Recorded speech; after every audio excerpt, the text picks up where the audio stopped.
Sir मैं भाग नहीं रहा था, मैं तो परेशान होकर रोड के किनारे बैठा था, तभी इंस्पेक्टर साहब की गाड़ी वहाँ पे रुकी। हेलो, यहाँ क्या कर रहा है? कुछ नहीं साहब, वो थक गए थे तो बैठ गए यहाँ पे। घर किधर है तुम्हारा? साहब यहीं पास में है आगे। चल बैठ गाड़ी में, मैं भी उधर ही जा रहा हूँ, छोड़ देता हूँ तुम्हें।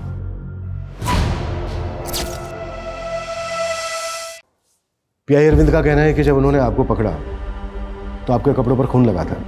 किशन और अनीता के खून से सने वो कपड़े उन्होंने हमें दिए हैं, तो फिर खून कहाँ से आया? सर ये तो हमें नहीं मालूम सर, वो मुझे पकड़ के थाने ले गए और वहाँ उन्होंने हमारे सारे कपड़े उतरवा दिए और साहब 2 दिन तक हमारे साथ मारपीट करते रहे। बोले कि मैं जो कहता हूँ वो कबूल करो। चल पैंट खोल। अरे साहब पैंट।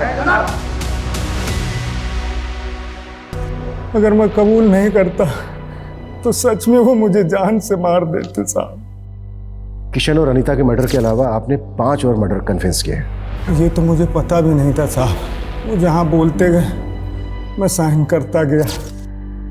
मुझे नहीं पता था कि वो मुझे सीरियल किलर बना देंगे साहब। और फिर वहाँ से वो मुझे मेरे घर ले गए, अंदर से वो घड़ी, सोना और रुपए निकाल के लाए और साहब मुझे झूठे केस में फंसा दिया। सर आप मुझ पे शक कर रहे हैं? शक नहीं कर रहा हूं, फैक्ट बता रहा हूं। फैक्ट। मेरे करियर में ये पहली बार था कि हम अपने ही डिपार्टमेंट के अपने ही साथी की इन्वेस्टिगेशन का सच पता कर रहे थे।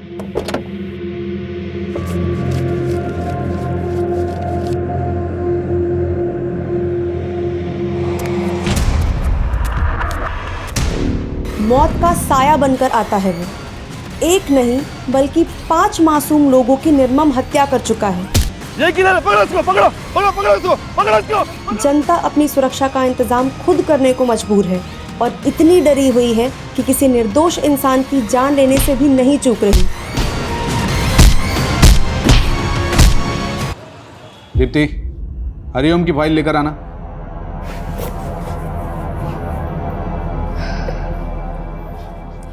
सर, मैंने ये केस पढ़ा है, क्लाइंट से बात भी की है। ये उतना बड़ा केस नहीं है, छोटा मोटा फ्रॉड का केस है। अच्छा सर, मैं आपके अंडर 2 साल से बहुत कुछ सीख रही हूँ। अगर आपको ठीक लगे तो क्या मैं ये केस देख सकती हूँ, हैंडल कर सकती हूँ? मैंने दीनानाथ की नहीं, हरिओम की फाइल मंगाई थी। जाओ सही फाइल लेकर आओ। Sorry sir. 2 साल में केस के फाइल के बारे में पता नहीं और केस चाहिए इन्हें।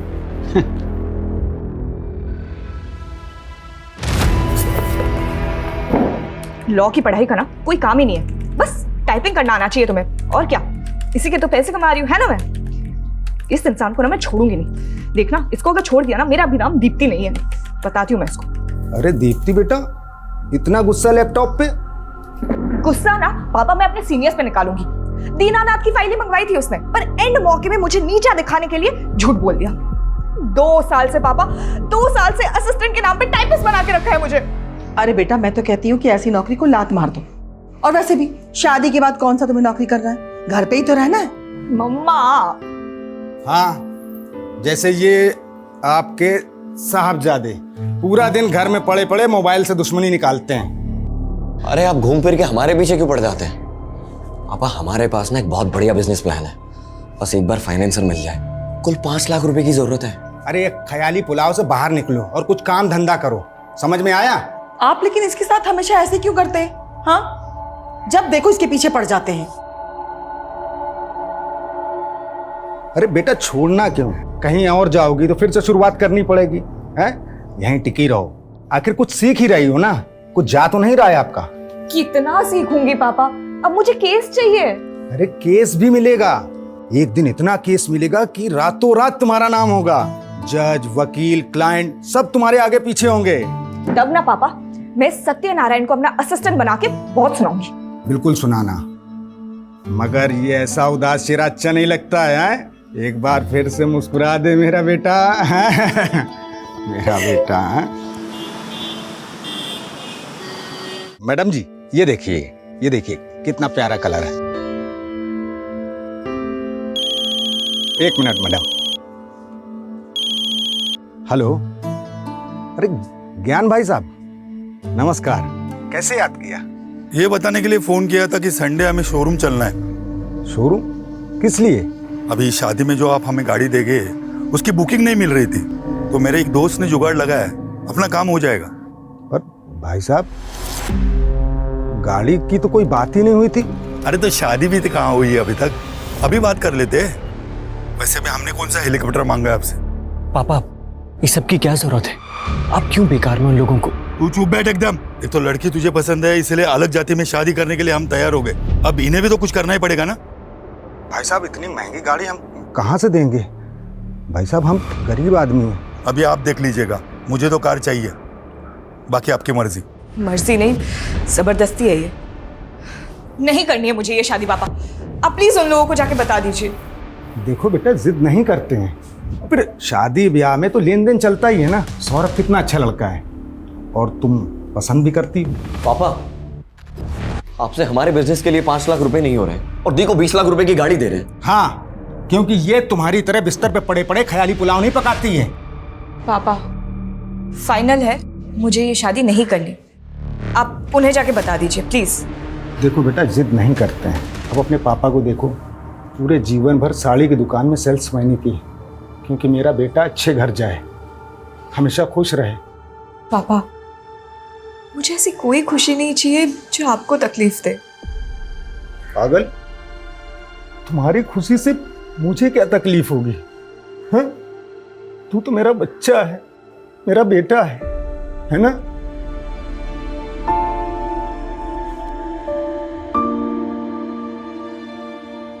डॉक्टर 6 साल हो गए हमारी शादी को और 1 साल से तो आपके चक्कर काट रहे हैं, फिर भी बच्चा नहीं हुआ। आप ट्रीटमेंट करवाइए और भगवान पे भरोसा रखिए, सब अच्छा होगा। और लोगों का क्या है, लोग तो बातें करते ही रहते हैं। बाहर वाले क्या, अब तो रिश्तेदार भी हमें ताना मारने लग गए। सब बोलते हैं कि सबको बच्चे हो रहे हैं, बस हमारा ही बच्चा नहीं हो रहा। हम जब मर जाएंगे तो हमारी चिता को आग लगाने वाला भी कोई नहीं होगा।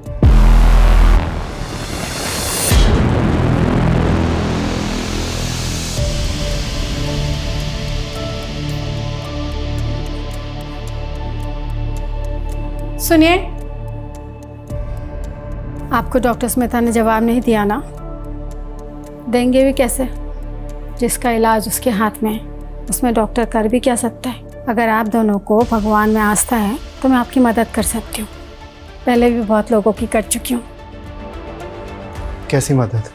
आप लोगों को बच्चा ही चाहिए ना? चारों तरफ भय का माहौल है। लखनऊ में जनता सड़क ही नहीं घर में भी असुरक्षित है। पता नहीं कब कहां से आकर वो हत्यारा उन्हें अपना शिकार बना ले।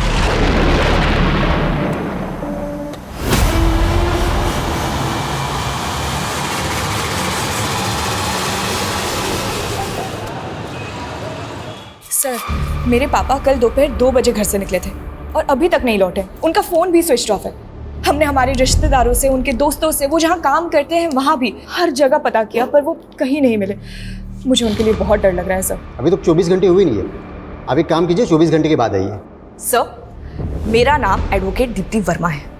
अगर आपके इस 24 घंटे की टाइमलाइन के चलते मेरे पापा को कुछ हुआ ना, तो याद रखिए आपको इसका जवाब कोर्ट में देना होगा। देखिए, 24 घंटे के पहले मिसिंग कंप्लेंट लेना बनता तो नहीं है, लेकिन फिर भी मैं लिख लेता हूँ।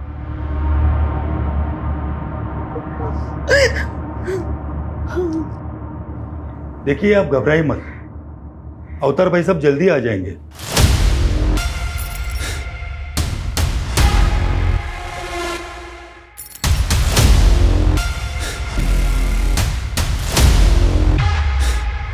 ये सब ना आपकी वजह से ही हुआ है। आपके कार की डिमांड की वजह से पापा कितना परेशान रहते थे।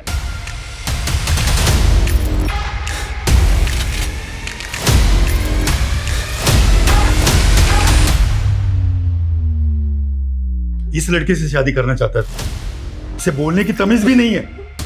चल भाई साहब। अंकल, आप ठीक तो है ना? क्या हुआ? स्टॉप स्टॉप, तलाशी लो, पूरे घर की तलाशी लो।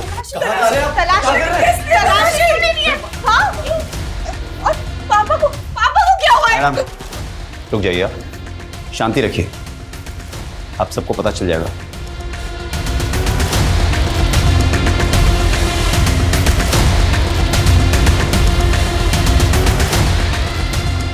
सर, ये गोल्ड और बेल्ट लगा पैसा और घड़ी मिली सर। एविडेंस को सील करो और इसे वापस जीप में डालो। सर क्या चल रहा है ये? क्या चल रहा है? पापा को कहाँ लेके जा रहे हैं आप? कुछ बताएंगे आप हमें? मेरे पापा को क्यों पकड़ा हुआ है आपने? आपने उस हत्यारे के बारे में तो सुना होगा ना, जो लखनऊ में इनोसेंट लोगों को मारकर लूटपाट कर रहा है। वो सीरियल किलर। करेक्ट, और वो सीरियल किलर कोई और नहीं, आपके पापा हैं। कुछ भी बोल रहे हैं आप। मेरे पापा एक शरीफ सीधे साधे इंसान ने 7 मर्डर खुद कबूल किए हैं पिछले साल अलीगंज में एटीएम किलिंग से लेकर। तो ये जो एविडेंस मिले हैं इसी केस के हैं जो आपके घर से बरामद हुए। मेरे पति ऐसा नहीं कर सकते। आपको कोई गलतफहमी हुई है। सर आपको कोई गलत कर रहे हैं, मेरे पापा को ऐसे नहीं लेके जा सकते।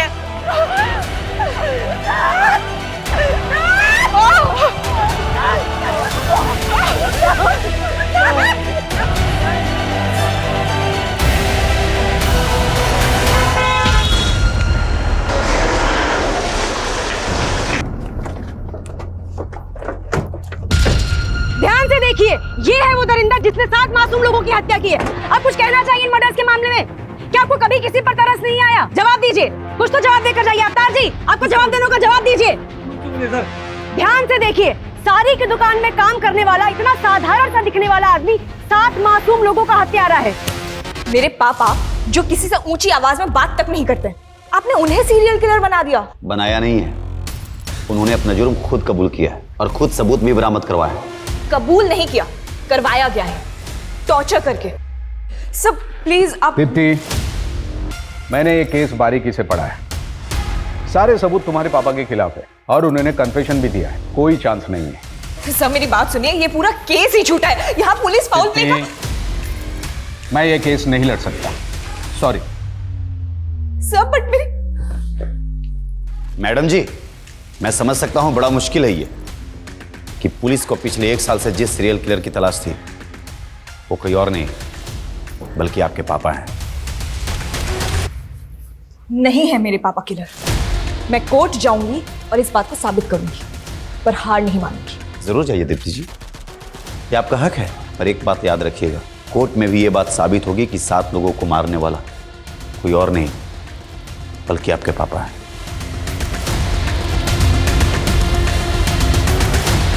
दीप्ति जी, क्या आपको कभी एहसास हुआ कि आपके पापा एक सीरियल किलर हैं जिन्होंने इतने लोगों की हत्या करी है? क्या आपको कभी उनसे डर लगा? दीप्ति जी, उन्होंने खुद अपना जुर्म कबूल किया है, कोई बड़ा वकील उनका केस नहीं लेगा। क्या करने वाली आप? क्या सोचा आगे आपने? क्या होगा आपका अगला मूव? बोलिए मैम, बोलिए। दीप्ति जी बोलिए। दीप्ति जी कुछ तो बताइए। जैसा कि आप देख रहे हैं, दीप्ति जी अभी तक इस केस में कुछ नहीं बोल रही हैं। कोई बड़ा वकील इनका केस नहीं लेगा। आगे क्या करने वाली है भी किसी को नहीं पता, पर हम आपको सारी अपडेट्स देते रहेंगे।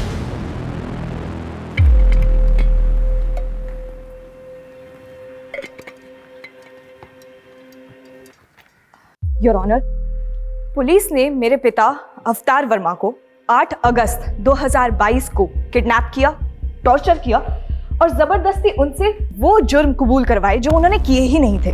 ऑब्जेक्शन माय लॉर्ड, ये बिना किसी पुख्ता सबूत के पुलिस पर इल्जाम लगा रही है, जैसे पुलिस कोई किडनैपिंग गैंग चला रही है। मिस दीप्ति, आपने अपने पिता की मिसिंग कंप्लेंट लिखवाई थी? ये है मेरे पिता की मिसिंग कंप्लेंट की कॉपी जो हमने लिखवाई थी। बावजूद इसके पुलिस ने हमें 2 दिन तक कुछ इन्फॉर्म नहीं किया। कैसे इन्फॉर्म करता योर ऑनर? अक्यूज्ड ने 2 दिन तक मुंह ही नहीं खोला। कौन है, कहां रहता है, क्या करता है? 2 दिन तक वो मेरे पिता से उनका नाम, पता, ये सब जानने के लिए उन्हें टॉर्चर करते रहे। जब पुलिस मेरे पिता को घर पे लेके आई थी तो उनकी क्या हालत थी, वो अपने पैरों पे चल भी नहीं पा रहे थे। कौन है आपका गवाह? माय लॉर्ड, मैं कोर्ट को उनकी लिस्ट दूंगी, पेशी करवाऊंगी उनकी। दीप्ति जी, कोर्ट में मनगढ़ंत कहानियां नहीं, सबूत चलते हैं जो अवतार वर्मा के खिलाफ पुलिस के पास और जो कोर्ट में पेश किए गए हैं। कौन से सबूत?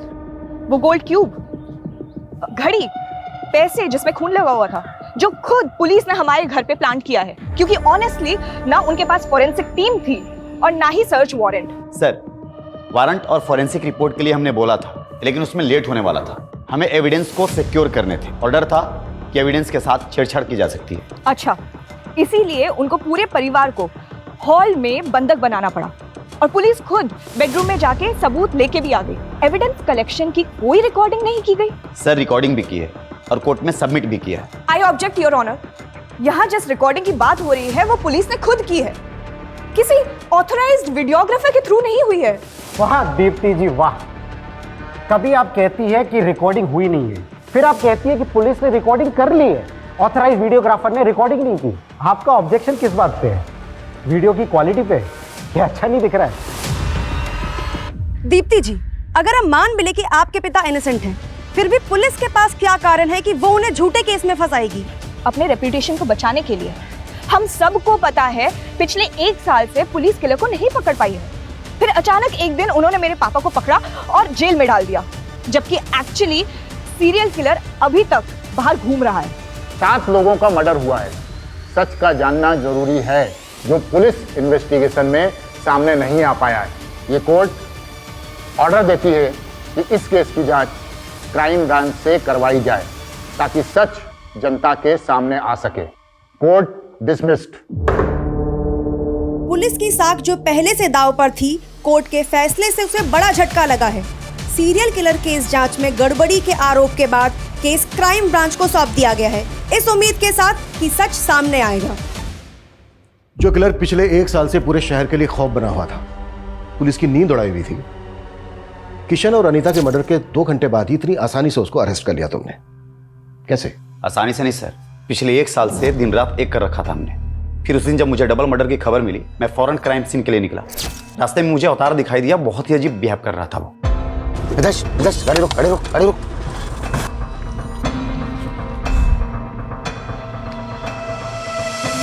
उसके कपड़ों पर खून लगा हुआ था। हम उसे पूछताछ के लिए पुलिस स्टेशन ले गए, जहां उसने कबूल किया कि मर्डर्स उसने ही किए और उसने मुझे यह भी बताया कि मर्डर वेपन कहां छुपाए हुए हैं। उसके बाद उसने इसके पहले 5 मर्डर भी एक के बाद एक कबूल किए। फिर उसके बाद हमने उसके घर की तलाशी ली, जहां और भी सबूत मिले। सर, हमने जब इन केसेस के सबूत और गवाहों को क्रॉस वेरीफाई किया तो सब मैच कर रहे थे। किशन और अनीता के घर से जो लूट हुई थी, वो सारा सामान मिला? उसने सिर्फ ये बताया कि उसने गहने चुराए थे, तो वो भी भागते वक्त कहीं रास्ते में गिर गए। पर उनके घर से तो अच्छी खासी लूट हुई थी और उसने सिर्फ गहने कबूल किए और तुमने बड़ी आसानी से उस पर यकीन कर लिया। उसने बाकी की चोरी कबूल नहीं की, लेकिन 7 मर्डर्स कबूल कर लिए। सर, उसने जो मुझे बताया मैं आपको वही बता रहा हूं। मतलब ना तुम्हारे पास कोई पुख्ता सबूत है, ना गवाह, ना मर्डर्स का और ना ही अवतार की गिरफ्तारी का। सर, आप मुझ पे शक कर रहे हैं? शक नहीं कर रहा हूं, फैक्ट बता रहा हूं। फैक्ट। जैसे 2 दिन तक अवतार तुम्हारी कस्टडी में था, लेकिन तुमने उसकी फैमिली तक को नहीं बताया। सर, हमने कोर्ट को बताया था कि उसने अपनी पहचान को छुपाने के लिए 2 दिन तक मुंह नहीं खोला। तो फिर तुमने टॉर्चर करके उसका मुंह खुलवाया। आप भी पुलिस डिपार्टमेंट से हैं, जानते होंगे 7 मर्डर करने वाला क्रिमिनल प्यार से तो मुंह खोलेगा नहीं।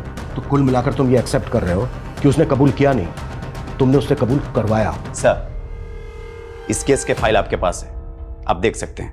अरविंद, आखिरी बार पूछ रहा हूं, इन्वेस्टिगेशन में कोई गड़बड़ी हुई है, कोई फॉल्ट प्ले?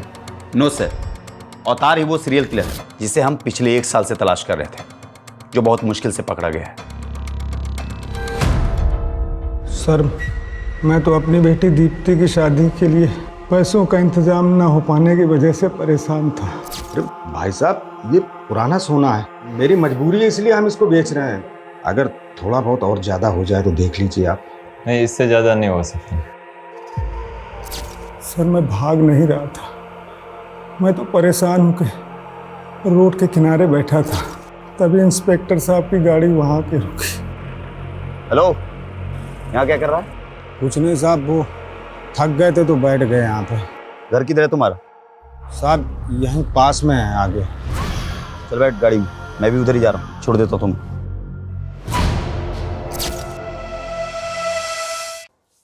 पीआई अरविंद का कहना है कि जब उन्होंने आपको पकड़ा तो आपके कपड़ों पर खून लगा था। किशन और अनीता के खून से सने वो कपड़े उन्होंने हमें दिए हैं, तो फिर वो खून कहाँ से आया? सर, ये तो हमें नहीं मालूम सर। वो मुझे पकड़ के थाने ले गए और वहाँ उन्होंने हमारे सारे कपड़े उतरवा दिए। और साहब 2 दिन तक हमारे साथ मारपीट करते रहे। बोले कि मैं जो कहता हूँ वो कबूल करो। चल पैंट खोल। अरे साहब पैंट। अगर मैं कबूल नहीं करता तो सच में वो मुझे जान से मार देते साहब। किशन और अनीता के मर्डर के अलावा आपने 5 और मर्डर कन्फेस किए हैं। ये तो मुझे पता भी नहीं था साहब। वो जहाँ बोलते गए मैं साइन करता गया। मुझे नहीं पता था कि वो मुझे सीरियल किलर बना देंगे साहब। और फिर वहाँ से वो मुझे मेरे घर ले गए।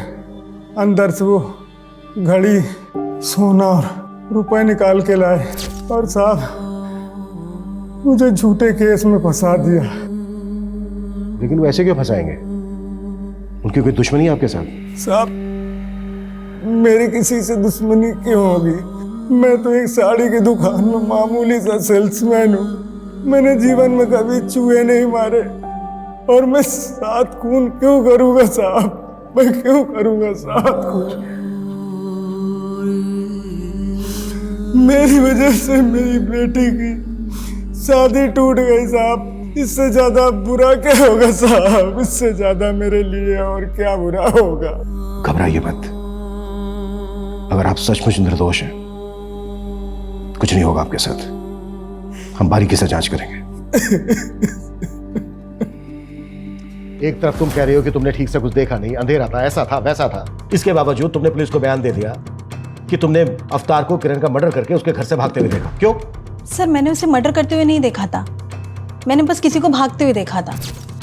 और ये बात मैंने जब किरण का मर्डर हुआ तो पुलिस को बताई थी। उन्होंने मुझे एक फोटो दिखाई और बताया कि तुमने जिस आदमी को देखा वो यही था। मुझे लगा अच्छा है पकड़ा गया। तुमने अपने भाई के किलर को देखा था? जी सर। ये वो हो सकता है सर, क्योंकि उस दिन मैं दुकान बंद कर रहा था और भैया गलियों में आगे निकल गए थे। और जैसे मैंने उनकी चीखें सुनी, पीछे मुड़ के देखा तो एक आदमी भागता हुआ जा रहा था। भैया भैया क्या हुआ भैया?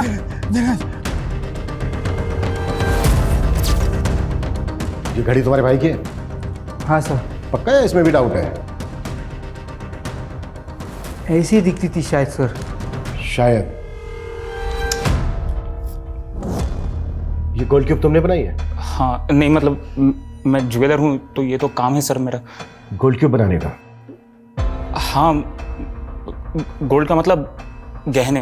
विकास ऐसे नहीं बोले गए, इसकी भी क्यूब बनानी पड़ेगी। अरे नहीं सर, मैं बताता हूँ। ये मैंने ही बनाई थी सर। किसके कहने पर? वो याद नहीं है सर। अच्छे से याद करके बता। इसके कहने पर? नहीं। इसके कहने पर नहीं तो किसके कहने पर बनाई? और फिर झूठा बयान कर दिया पुलिस को कि इसके कहने पर बनाई है? अरे सर ये क्यूब पुलिस ने ही बनवाई थी सर, और झूठा बयान भी पुलिस ने ही दिलवाया था। चल। क्या हो गया सर? चल बता। अरे सर मैंने कुछ नहीं किया सर। अरे समझो सर बात को सर। मेरे करियर में यह पहली बार था कि हम अपने ही डिपार्टमेंट के अपने ही साथी की इन्वेस्टिगेशन का सच पता कर रहे थे, लेकिन लगातार पड़ला अवतार की तरफ झुकता जा रहा था। बावजूद इसके जांच में अभी तक सब कुछ 50-50 था।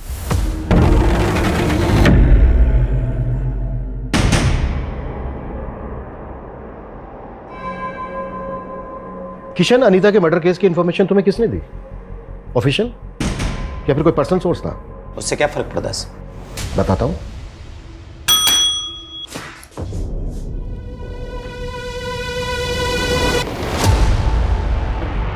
पहचानते हो इसे? Mithilesh Kumar, police driver. इसने पुलिस को इन्फॉर्म करने के बजाय अपने पर्सनल नंबर से तुम्हारे पर्सनल नंबर पर कॉल करके मर्डर की इंफॉर्मेशन दी। मिथिलेश कुमार उर्फ तुम्हारा ड्राइवर, मिथिलेश कुमार उर्फ विक्टिम अनीता का मुंह बोला भाई।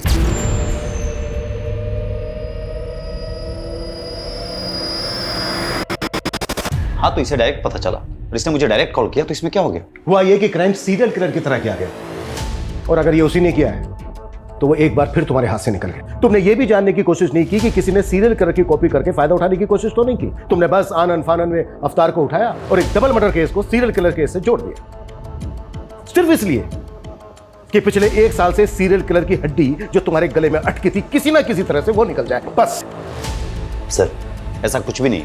अच्छा एक बात बताओ, देशराज मर्डर केस में जो सीसीटीवी फुटेज है उसमें किलर का चेहरा नहीं दिख रहा, फिर तुमने ये कैसे डिसाइड कर लिया कि वो अवतार है? सर मैंने डिसाइड नहीं किया, अवतार ने खुद कबूल किया था। ठीक वैसे ही ना जैसे कि उसने बाकी के मर्डर्स कबूल किए।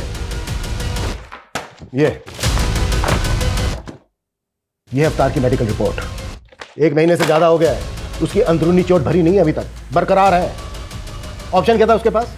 अगर वो कबूल नहीं करता तो शायद तुम उसको कस्टडी में ही मार देते। सर अवतार ने अनीता और किशन का मर्डर किया है और मर्डर वेपन उसने खुद बरामद करवाया। वही रोड ना जिसमें ब्लड के निशान तक नहीं है, फिंगरप्रिंट्स की तो बात ही कुछ और है। सर उसने जानबूझ करके रॉड को पानी की टंकी में छुपाया था ताकि ब्लड और फिंगरप्रिंट्स दोनों धुल जाए। वाह, किलर तो बहुत स्मार्ट है और सेम टाइम पर बेवकूफ भी, क्योंकि उसने चोरी के गहने बेचने के बजाय उनकी गोल्ड क्यूब बनवाकर अपने घर में रख लिया। किरण मर्डर केस की विटनेस माला, उसने तुम्हें नहीं बताया बल्कि तुमने उसे बताया कि उसने जिस भागते हुए आदमी को देखा था वो अवतार है। ठीक वैसे ही जैसे ओम के भाई दिनेश को तुमने बताया कि उसने भी जिस भागते हुए आदमी को देखा था वो अवतार है।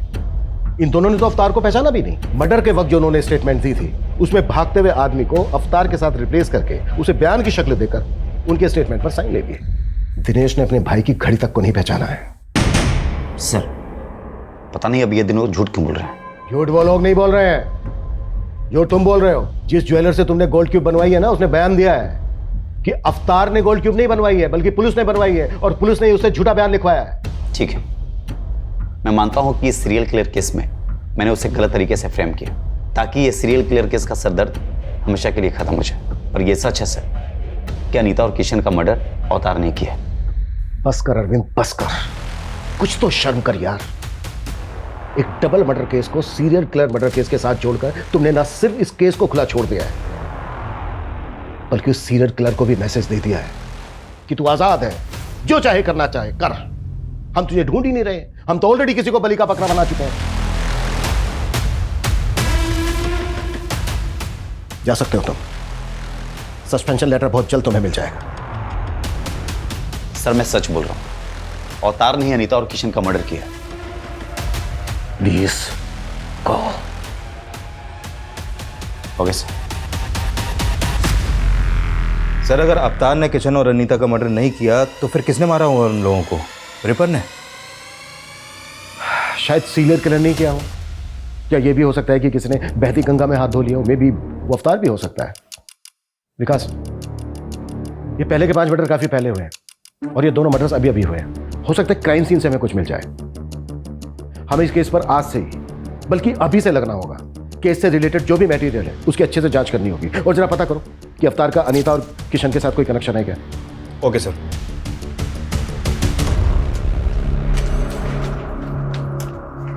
गर्मा गर्म पकौड़े। ओह वाह। नो, हाथ गंदे है ना, पहले हाथ धो लो।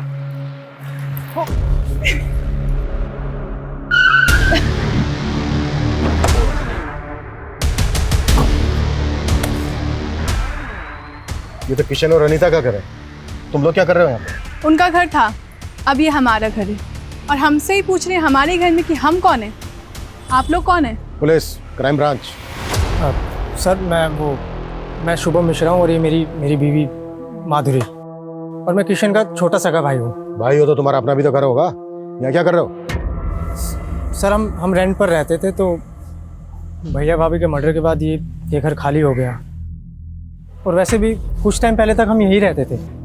तो फिर यहाँ से खाली करके गए क्या? खाली किया नहीं था, करवाया था। जब तक वो लोग दुबई में थे तब तक हमसे रखवाली करवाई इस घर की, और जैसे ही वापस आ गए लात मार के निकाल दिया हमें। और वैसे भी सर अब तो ये घर खंडहर ही होता ना, उससे बेहतर है ना कि हम लोग यहाँ रह रहे हैं, कम से कम घर की देखभाल हो जा रही है। वो दुबई से आए क्यों वापस? सर वो आना ही था ना, अब दीदी के खर्चे इतने ज्यादा थे, कमाई इतनी कम थी, तो आना तो पड़ेगा ना। तुम काम क्या करते हो? मैं काम ढूंढ रहा हूँ सर। घर देखना है, दिखाओ। चलिए। चलो।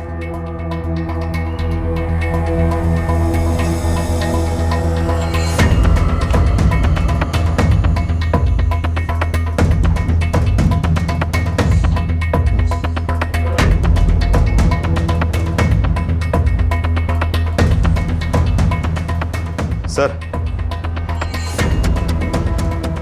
किशन की लाश मिली थी यहाँ पर और अनीता की यहाँ पर।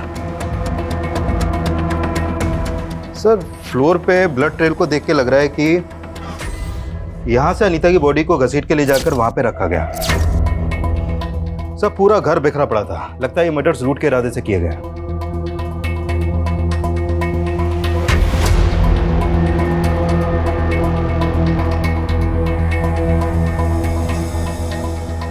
बॉडीज को तुम लोगों ने पहले देखा था?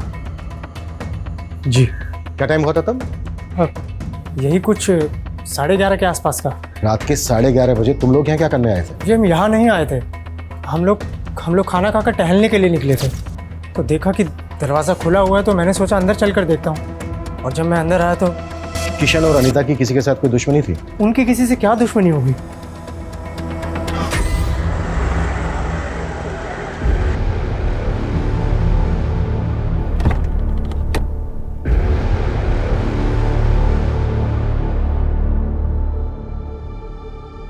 सर, अवतार जी कैसा महसूस कर रहे हैं आप घर वापस आकर? घर आकर और परिवार के लोगों से मिलकर बहुत अच्छा लग रहा है। सब आपके खिलाफ थे, पर आपकी बेटी ने आप पर भरोसा दिखाया। कुछ कहना चाहेंगे दीप्ति जी के बारे में? मैंने तो उम्मीद ही छोड़ दी थी, लेकिन मेरी बेटी दीप्ति ने मुझे बचा लिया, वरना मैं तो जेल में पड़े पड़े मर ही जाता। दीप्ति जी, पापा हमेशा से कहते थे कि मुझे एक बहुत बड़ा केस मिलेगा, पर मुझे नहीं पता था कि मैं पापा के लिए केस लड़ूंगी।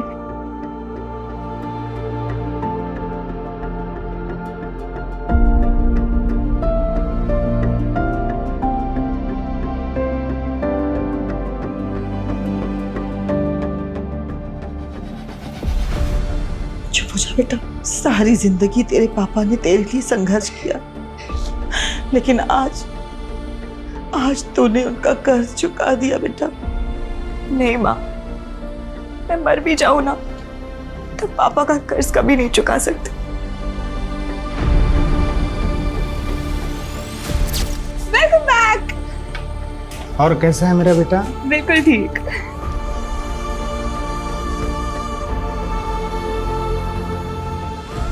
आज आने में आपने कुछ ज्यादा देर नहीं कर दिया? हाँ, कुछ आज एक्स्ट्रा काम था इसलिए थोड़ा लेट हो गया। वैसे पापा, सैटरडे संडे को आपको ऐसा क्या काम होता है? बेटा वही काम बेटा जिससे कुछ एक्स्ट्रा पैसे आ सके, ताकि हम आपको एक बड़ा वकील बना सकें। सर, ये किशन का भाई शुभम और उसकी पत्नी कुछ टेढ़ी खीर नहीं लग रहा है? टेढ़ी खीर तो है। इन दोनों पति पत्नी के बारे में पता करो। Okay sir. एक बात मुझे बहुत परेशान कर रही है। क्या सर? अगर अवतार सीरियल किलर नहीं है तो इसका मतलब यह है कि सीरियल किलर अभी भी आजाद घूम रहा है और वो किसी और को भी अपना अगला शिकार बना सकता है।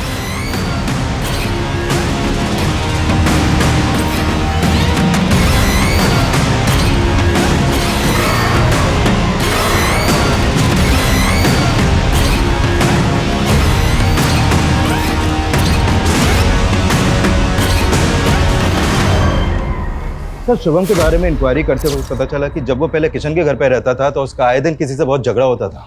लेकिन किशन और अनीता तो दुबई में रहते थे, तो फिर झगड़ा किसके साथ होता था? उसी से जो शुरू से इस केस में कुछ ज्यादा इंटरेस्ट ले रहा है। मिथिलेश सर, मेरा कोई पर्सनल इंटरेस्ट नहीं था। वो तो पिछली बार दीदी जब राखी पर इंडिया आई थी तो उन्होंने बोला था मुझे। अरे राणा बेटा इधर आओ, देखो मैं तुम्हारे लिए क्या लेकर आया। थैंक यू ताऊ जी। एक मिनट, ये गिफ्ट तुम्हारी है? हाँ। नहीं तो भैया, जब हम दुबई में हो ना तो आप यहाँ पर चक्कर लगाते रहा करो। अरे शुभम रह तो रहा है यहाँ पर। यही तो दिक्कत है कि वो रह रहा है। मुझे तो डर लग रहा है कि हमारे जाने के बाद वो इस घर पे कब्जा कर लेगा। अनीता के फ्रिज में चिकन था, ये पता है तुम्हें? हाँ सर, वो मेरे सामने ही सीज किया था उन्होंने। फॉरेंसिक की रिपोर्ट में आया है कि उस चिकन में जहर मिला था, चूहे मारने की दवाई। और तुम और अरविंद तो अवतार को सीरियल किलर बनाने पर तुले हुए थे। आई एम श्योर वो रिपोर्ट किसने देखी तक नहीं होगी। लेकिन सर, वो चिकन तो दीदी जीजाजी ने नहीं खाया था। ये तुम्हें कैसे पता? क्योंकि उसी रात दीदी ने मुझे फोन कर चिकन खाने के लिए बुलाया था। व्हाट? अनीता तुम्हें जहर देकर मारना चाहती थी? हो सकता है सर दीदी को पता ही ना हो कि चिकन में जहर है, क्योंकि वो चिकन दीदी ने नहीं बनाया था। फिर देकर गया था। कौन देकर गया था? सर आप किसकी बात सुन रहे हैं? मुझे तो लगता है कि इसी ने मेरे भैया और भाभी को मारा है और अब मुझे जेल भिजवाकर इस घर पर कब्जा करना चाहता है। मतलब? दीदी इतनी परेशान हो तो मेरे बच्चे को गोद ले लो। सर ऐसा तो मैंने दीदी का दिल रखने के लिए कहा था। ऐसे कोई किसी को अपना बच्चा देता है क्या? आप इससे पूछिए ना, ये जहरीला चिकन क्यों लेकर आया था? सर वो चिकन हमने भी खाया था, लेकिन हम तो नहीं मरे ना। वो तो मुझे माधुरी ने बोला था कि जाकर भैया भाभी को दे दो। मेरी मत मारी गई थी जो मैं उन्हें देने के लिए चला गया। तो ये सारी की सारी प्लानिंग तुम्हारी थी? सही मैंने अपने बच्चे के लिए किया था। मुझे लगा था कि उनके ना तो बच्चे हैं और ना होंगे, और कल को ये घर मेरे बेटे को मिल जाएगा। लेकिन फिर वो अपने बच्चे के लिए इलाज करवाना शुरू कर दिया वो लोग ने। माधुरी तुमने क्या किया? बंद करो ये ड्रामा, लेके चलो दोनों को, वहां खबर लेते हैं इनकी। सर आप मेरी बात सुनिए। और तो ये मत सोचना कि तू बच गया है। सीरियल किलर की एक एक डिटेल पता थी तुझे। किशन और अनीता का मर्डर बिल्कुल वैसा ही हुआ है। मैंने ऐसा कुछ भी नहीं किया सर। अगर किया है तो सोच ले, नौकरी तो जाएगी जाएगी, अंदर भी जाएगा, वो भी लंबा। सर अगर वाकई में अनीता और किशन के डबल मर्डर्स में इनका हाथ हुआ तो हमारी मुश्किलें और भी बढ़ने वाली हैं, क्योंकि वो सीरियल किलर यानी कि रिपर अभी भी खुलेआम घूम रहा है।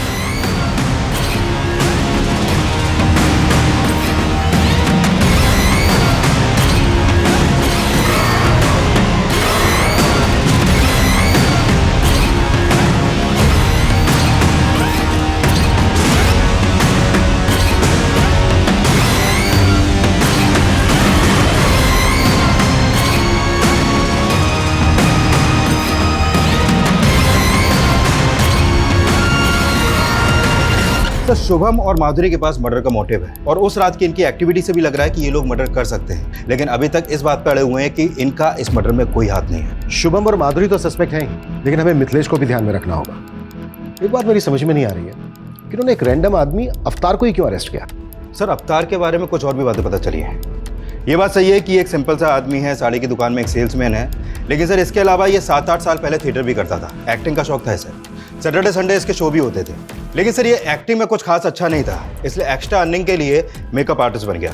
इसके थिएटर के दोस्तों का कहना है कि मेकअप बहुत अच्छा करता था, कोई भी गेटअप ले सकता था, अलग अलग भेष बदलने में माहिर था ये।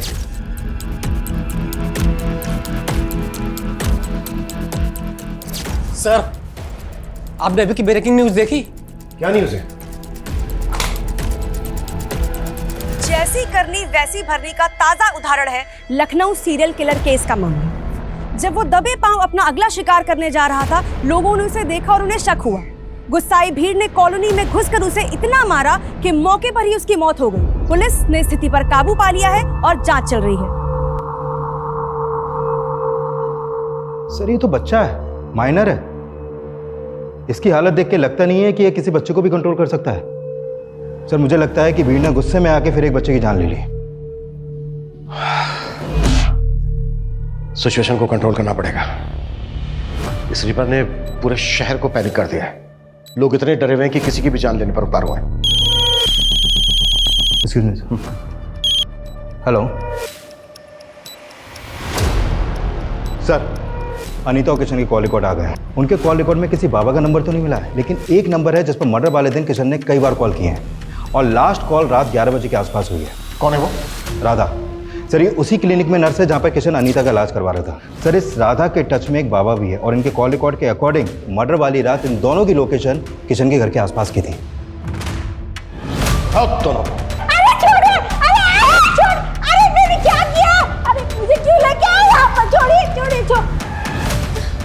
मुझे यहाँ क्यों लेके आए? मैंने क्या किया है?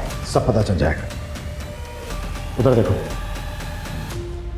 मुकेश।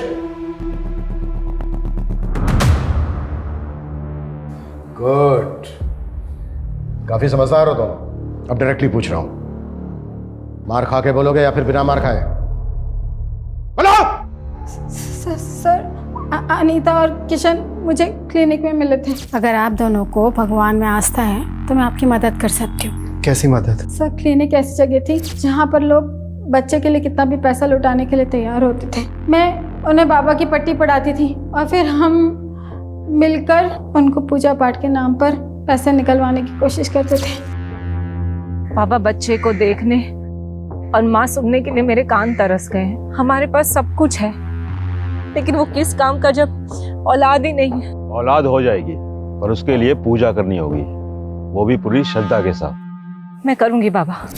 ऐसी पूजा से हम 50,000 तक निकला लेते थे। जब वो दोनों पैसे देने के लिए तैयार थे तो फिर उन दोनों को मारा क्यों? हमने उन्हें नहीं मारा सर। ड्रामा मत करो, क्योंकि ये पता चल चुका है हमें, तुम दोनों गए थे वहां पर। हम वहां पर सिर्फ पूजा करने के लिए गए थे सर। हमारे पहुंचने से पहले वहां पर कांड हो चुका था।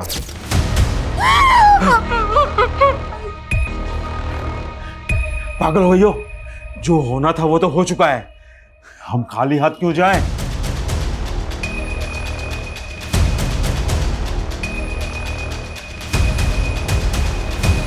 सर हमने सिर्फ चोरी की है, किसी को मारा नहीं है सर। चोरी का सामान कहाँ है? सर हमारे पास है, हम दे देंगे, हम सब दे देंगे सर। पता ही ज़्यादा कीमती है, लेकिन चोरी के है ना 8 से 10 लाख रुपए मिलेंगे। चाहिए तो बोलो, नहीं तो रुको।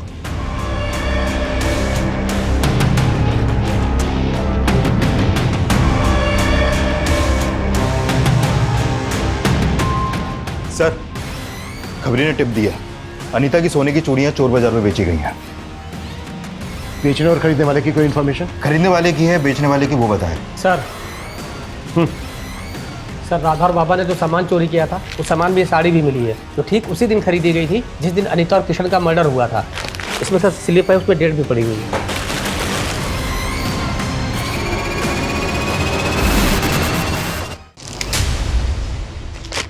हाँ सर, ये साड़ी हमारी दुकान से खरीदी गई है, लेकिन इसका फॉल लगाने के बाद घर भेजनी थी, इसलिए उस दिन दुकान बंद होने के बाद हमने भेजी थी। दुकान कब बंद होती है आपकी? दुकान 9 बजे बंद हो जाती है साहब, लेकिन सब समेटते समेटते 10 बज जाते हैं। इस साड़ी को देने कौन गया था?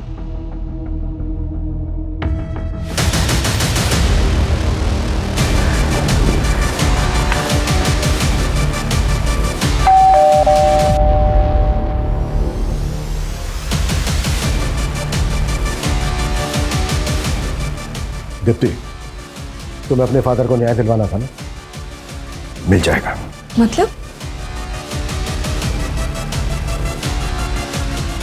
मतलब ये खुद बताएंगे।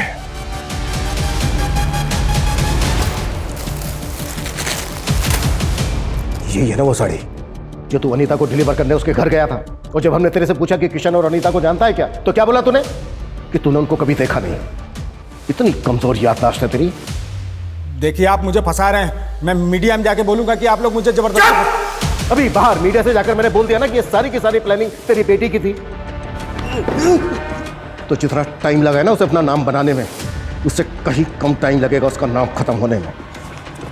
अब बोल, अकेले जेल जाएगा या फिर अपनी बेटी के साथ? दीप्ति, दीप्ति मेरी बेटी मेरी जान है।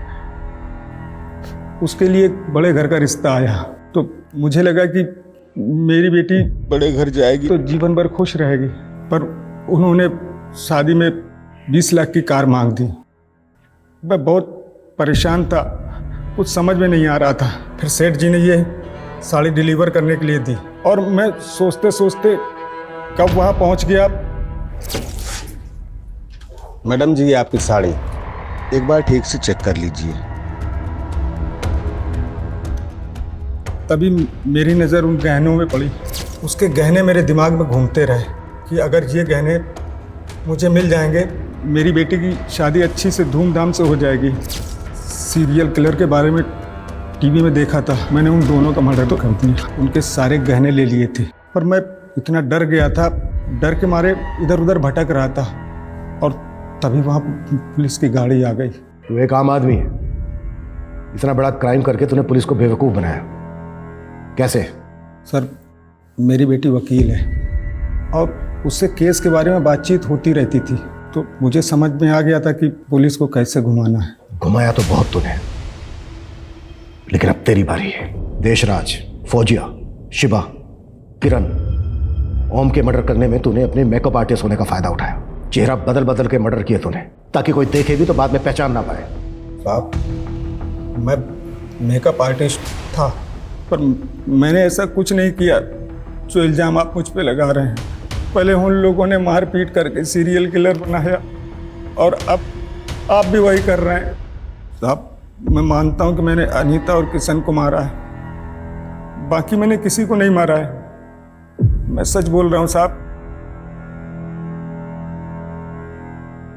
किशन और अनीता के मर्डर्स अवतार वर्मा ने कबूल कर लिए हैं, इसके पुख्ता सबूत भी है हमारे पास। पर बाकी के 5 मर्डर्स वो हमेशा की तरह डिनाई करता रहा। हालांकि हमने बहुत कोशिश की, पर साबित करना हमारे लिए आसान नहीं था। इसके बावजूद हम आज भी पूरी कोशिश कर रहे हैं उन केसेस को सोल्व करने की। जय हिंद।